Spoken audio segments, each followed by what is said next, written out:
Hello children, hope you all are well at home. I, Mrs. Anjali Singh, will take up your geography classes. So the first chapter which is given in your geography book is representation of geographical features. Okay, so let us start the lesson. Before I start, I want to make you understand the meaning of geography.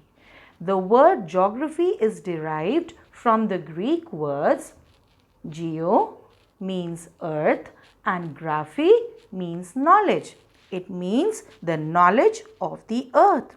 So whatever we see on this earth or the features which are found on this earth are man-made and natural features. Okay, we are familiar with these two features. Now in natural features comes mountains, hills, lakes, rivers, drainage, vegetation, etc. And on the other side, man-made features which are also known as artificial features. In it comes roads, bridges, railways, settlements, temples, churches, etc. Okay. So these features, these different features are represented on a map. Where it is represented? On a map. Now what is a map? There are different types of map. You people are already familiar because you must be using in your previous classes, right? Political map, which actually tells about the states and boundaries. Okay, then comes physical map, which tells about the physical feature of any of the country, right? Then comes thematic map, which tells about any particular feature of that area, maybe rainfall, maybe population, or it can be soil. Children, can you tell me that is it possible to show a big area on a small piece of page? Yes, it is possible with the help of a scale, right? Now, the maps which you have already done in the previous classes, if you remember about those maps, you will see, it will come in your mind that there is a scale given at the bottom of the map, right? So in that scale, number of things I mean to say the area on the ground and the area on the land is shown by that scale. Okay, so what is a map? Map is a representation of the earth on a flat surface. Understood? And in a map, what is important? A scale is very important, right? Now, map actually gives a 2D view of a 3D, right? Now, what is 3D? 3D means actual picture, actual site, right? And when that actual thing is brought on a paper, it becomes 2D. Understood? So there are different ways of indicating scale, but mainly if we see, scale is of two types, large scale and small scale. Okay. Now we'll take up the large scale. 1 centimeter is equal to 1 kilometer. The scale which is shown at the bottom of the map, in that division, in that scale there are number of divisions shown. So 1 centimeter actually shows what? 1 kilometer of area. So that is not so much big, right? So large scale actually tells about small area which can be shown in a very detailed way, right? So small area is shown with detailed features in it. Now the example of large scale map are tourist map, city map and topographical map, right? Now on the other side, small scale map. Now in this, again the scale which is shown at the end of the map, it tells 1 centimeter is equal to 100 kilometers. Now children, if we compare it with 1 kilometer, 100 kilometer is too big, right? It is a very expansive land, large area. So we cannot show all the features in detail, right? But roundabout we can show the physical features of that area. Understood? Now the example of small scale maps are all the maps which are given there in the atlas. Now what is an atlas? Atlas is a, what is that? Compilation of maps, right? Now I will take up topographical map, which is the main concern of today's lesson. Okay.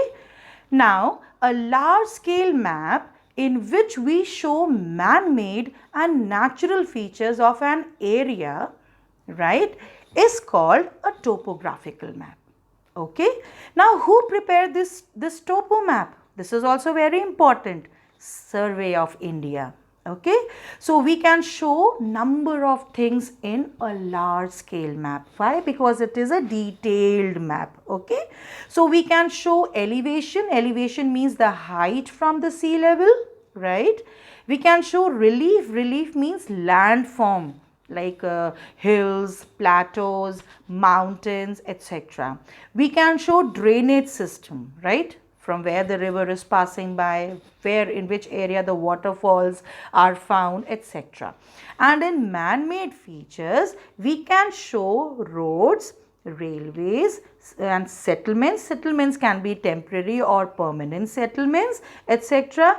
Now these all can be shown by some signs and symbols, right? Now this is known as conventional symbols.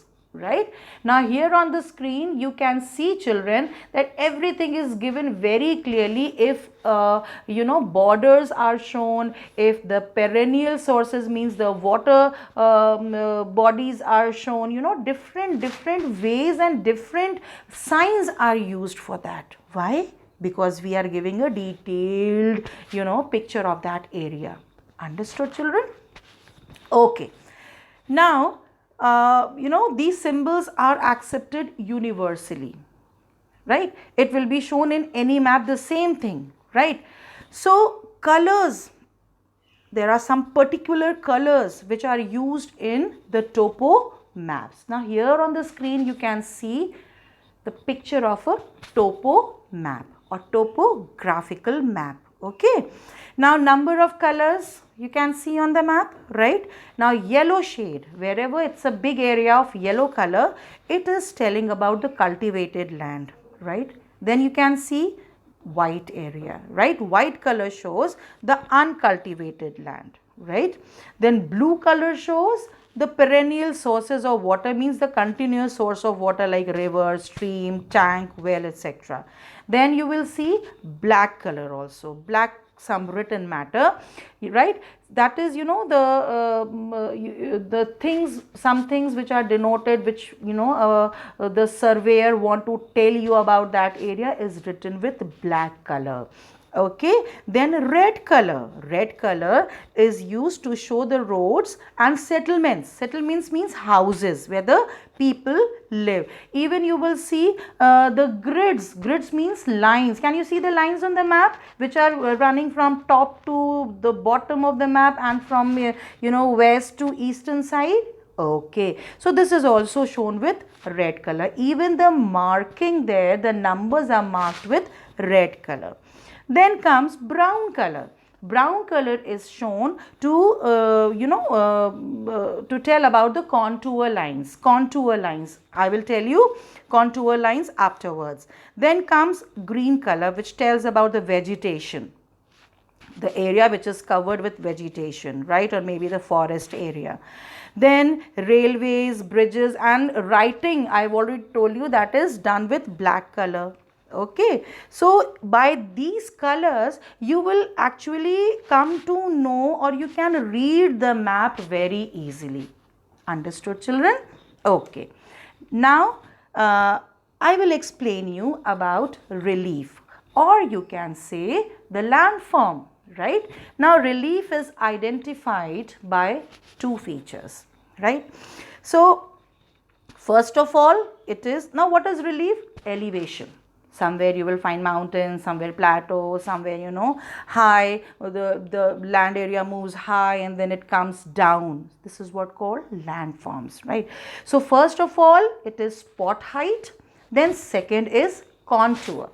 Now spot height is the height of a particular place from the sea level. The map which I show, which I just now, I was explaining, in that, small round black dots, they tell about the spot height, that what is the height of that particular area from the sea level, right? And it is shown by a small black dot, and it is in meters, though the meter is not written there, but it is always denoted in meters.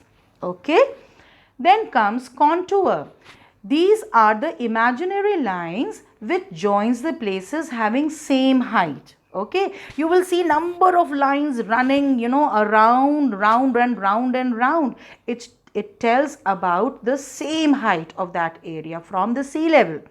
It will be shown in brown color, right? As I told you that it is always shown with brown color.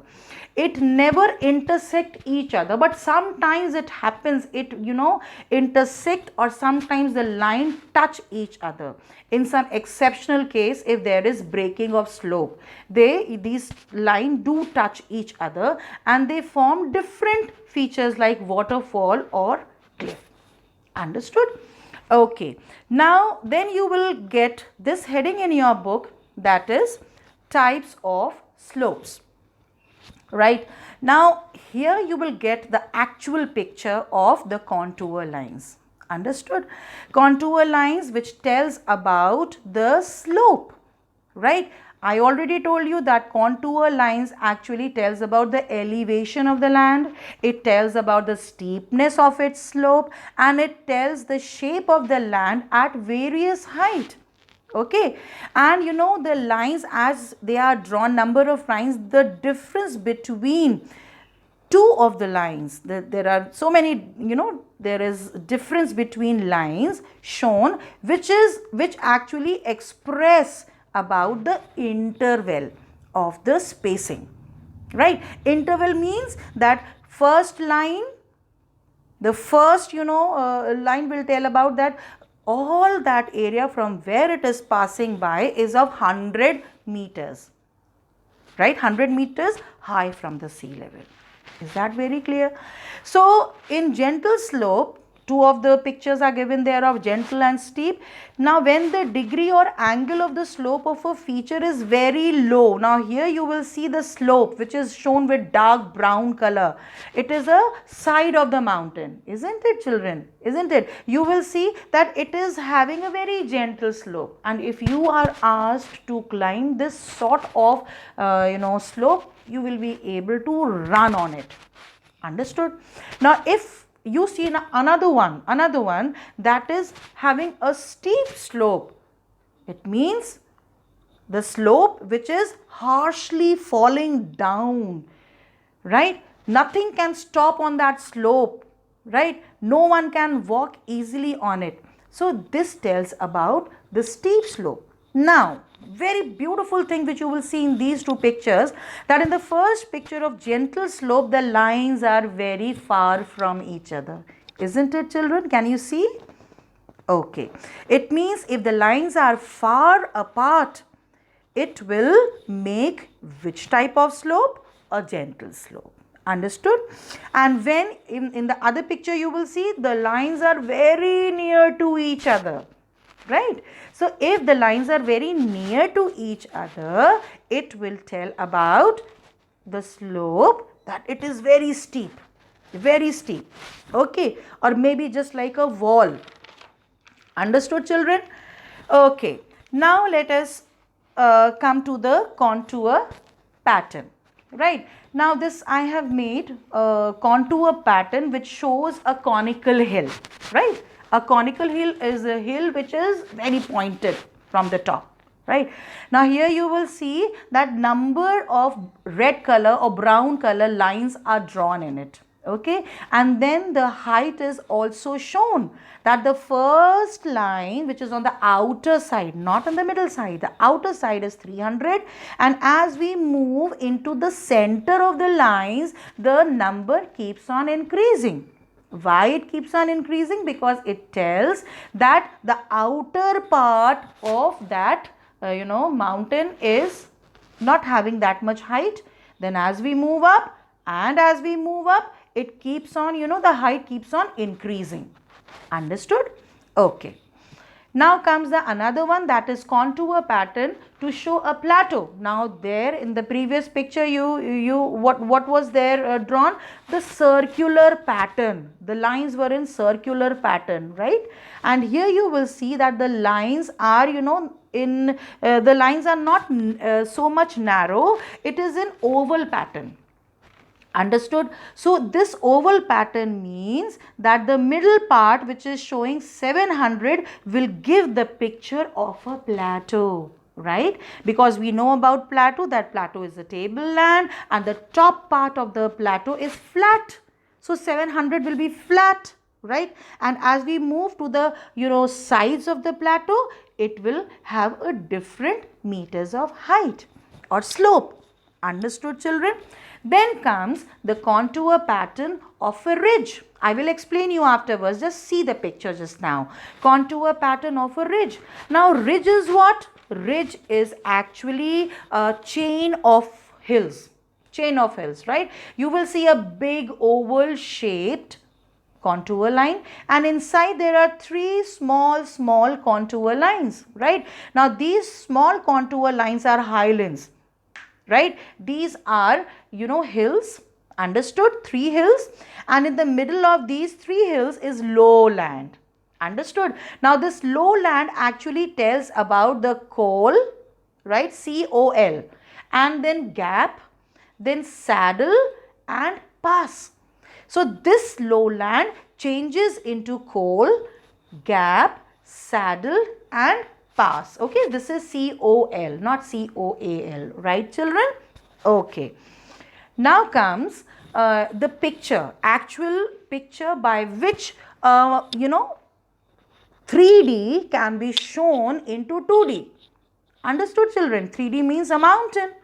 How it can be shown on a piece of paper? By the contour lines. Okay. So mountain is what I explained you. It is an elevation where the height rises abruptly above the surrounding area, right?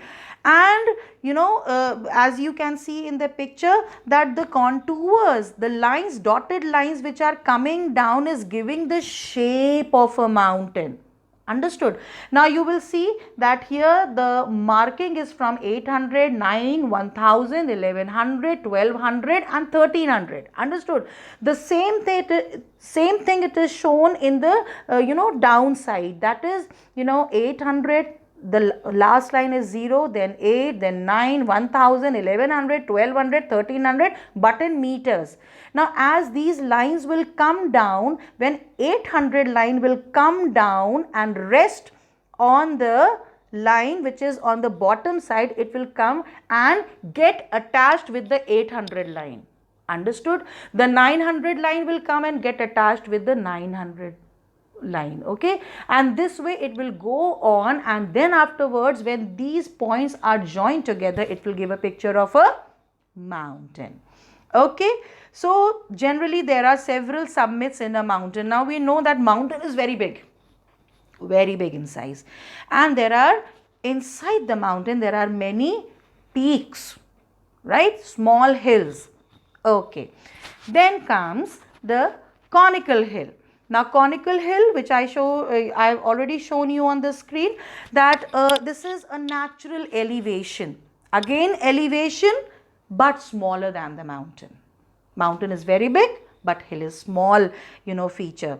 Its base is broad and almost circular in shape, and as we move up, it becomes narrow and it changes into a form of a peak.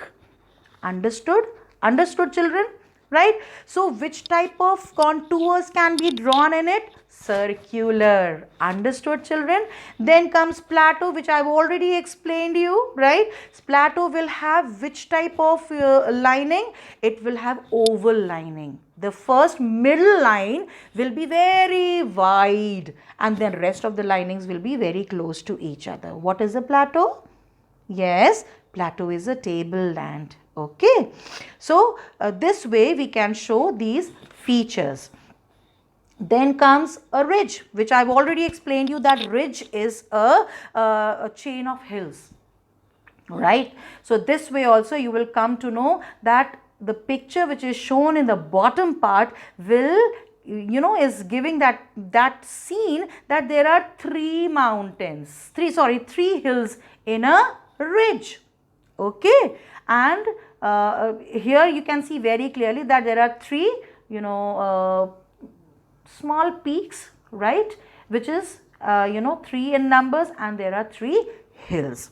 Okay, then comes a col and gap. Okay, now I already explained you that the land which is found between two of the hills, the valley side, the land which is depressed, is known as lowland. Okay, now these lowlands form what? Col, gap, saddle and pass. Understood? You can see in these two pictures, right? So the same thing which I've explained you earlier, col and gap are same. It is generally same. Okay, col and gap. So don't get confused with the terms. These two things, these two features are the same, right? Which have less gap, right? So col have less gap, and the another one, that is gap, is having lesser land area. But if the gap between these, between these two hills, if it is widen up, when it widens up, then it gives the form of a saddle. Understood? Saddle, what is saddle? Saddle is that thing which is put on the back of a horse when the riding is done. Okay, so the shape is that only. The saddle which is used for sitting purpose on the horse, so it gives the shape of that. Here in the picture you can see. So when the gap is widened, then what happens? It forms a saddle. And when there are roads and foot tracks built in this passage of a saddle. Passage of a saddle means the low part, the low land, right? It changes its forms into a pass, right? So it is known as pass. So what I've explained to you, that col and gap are generally same, right? And the low land which is found between two of the hills, when it widens up, it gives a form of a saddle. And when there are routes of walking, the people walk from these areas, or sometimes river flow from that lowland, then it gives a form of a pass. Now we know, if we talk about India, there are many passes, right? Nathula Pass, Shipkila Pass, Jojila Pass, right? So these are the examples of it. Understood, children? Okay. Now comes settlement. Okay, so this is another part of this chapter only, which is also very important. Now what is a settlement? Right? Now it is a place where people live and interact through various activities like agriculture, manufacturing, trading, etc. Right? So what is a settlement? It is a dwelling place where people live and they perform their different day-to-day work. Right? Now settlement is shown with red color. Do you I told you, I've shown you the picture of the conventional sign, that the small houses are shown with red color, right? So there are two types of settlements basically, right? On the basis of time and on the basis of facility. Time means for time being. If there are some houses that is from generation to generation used by the children, right? And there are some temporary houses where the people move from one place to the another, right? We know about nomadic tribe, isn't it? Nomadic tribes were the food gatherers. They used to go and live for some time, and then afterwards they used to move to another place.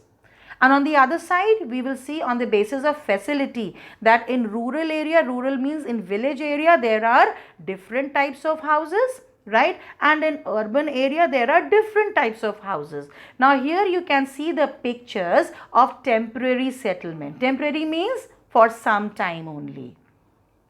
Okay. Then comes permanent settlement. Okay. Now children, there are different patterns of settlement also, different patterns of settlement, right? Settlements are classified on the basis of pattern and shape of the settlement, okay? A topo sheet shows both rural and urban settlement, right? Now this settlement, this pattern is divided into three parts. Understood, children? First one is nucleated or compact settlement. Second one is dispersed